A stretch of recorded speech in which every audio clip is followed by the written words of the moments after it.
Simmetrik volan andozasini tayyorlashda siz bilasizmi? Agar bilmasangiz, mana shu video darslikdan so'ng siz aniq o'rganib olasiz. Ko'rib turganingizdek bu ko'ylagimizning fasonida oldi orqa tarafdan simmetrik volandan foydalanilgan. Demak, biz siz bilan bugun mana shu ko'ylakning ustida turgan, aynan birga qo'shib tikiladigan simmetrik volanning andozasini siz bilan o'rganamiz. Uning uchun bizga albatta oldi orqa asos andozalar kerak bo'ladi. Har doimgidek men Maryams metodi bilan tayyorlangan oldi va orqa asos andozalaridan foydalanyapman. Birinchi bo'lib biz oldi va orqa andozalarimizni yelkalarni bir-birlariga tutashtirib, xuddi shunday holatda qo'yib olishimiz kerak bo'ladi. Endi mana shu turgan holatda biz aynan volanni uzunligini belgilab olamiz. Qancha kerak bo'lsa bizga xuddi shuni belgilab olishimiz uchun ustidan oldi orqa andozasiga plyonkani qo'yamiz va plyonkamizga oldi va orqa o'rta chiziqlarini va bo'yin o'yindiqlarini plyonkaga dublikat qilib ko'chirib olamiz. Volanni oldi orqa uzunliklari hammada ixtiyoriy bo'lishi mumkin. Men bu yerda ko'rsatib o'tganchalik uzunligida tayyorlasangiz ham bo'ladi. Demak, ko'krak markazidan men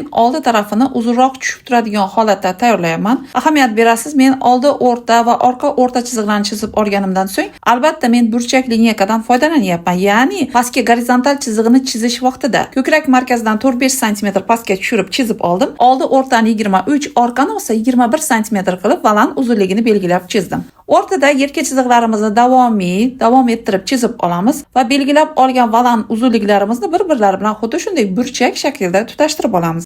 Shu bilan bizni butun bichilgan selnakroy volanimiz tayyor bo'ldi, ya'ni yelkada choksiz. Endi biz bu volanimizni ikki tarafidan xuddi shunaqa 1,5-2 sm ga tashqarisiga chiqarib yoylashtirib chizib olsak ham bo'ladi. Bu hammani o'zi xohishiga qarab. Ya'ni siz volanlaringizni chetlari xuddi shunaqa yoylashgan holatda bo'lishini xohlasangiz, xuddi shunaqa biz birinchi chizib olgan burchakdan tashqariga 1,5-2 sm chiqarib yoylashtirib olishingiz mumkin. Shu bilan biz oldi va orqani belgilab olamiz va mana bizni butun bichilgan volanimiz tayyor bo'ldi. Bu volanimiz simmetrik volan hisoblanadi, ya'ni ikki tarafda ham bir xilda. Endi bu yerda qanday chok bo'ladi deyishingiz mumkin. Demak, bizda oldi va orqa o'rtasida choklik qilishimiz mumkin. Ya'ni biz orqa o'rtasida zamoklik qilib foydalansak ham yoki oldi tarafda zamok yoki zastyoshka qilsak ham bemalol xuddi shunday qilib bichib tayyorlasak bo'ladi. Agar xohlasangiz bu volanni oldida choksiz, faqat orqa tarafini choklik qilishingiz ham mumkin. Demak, biz buklovni oldi o'rtasiga andozamizni oldi o'rtasini qo'yib bichsak, ya'ni volan o'rtasini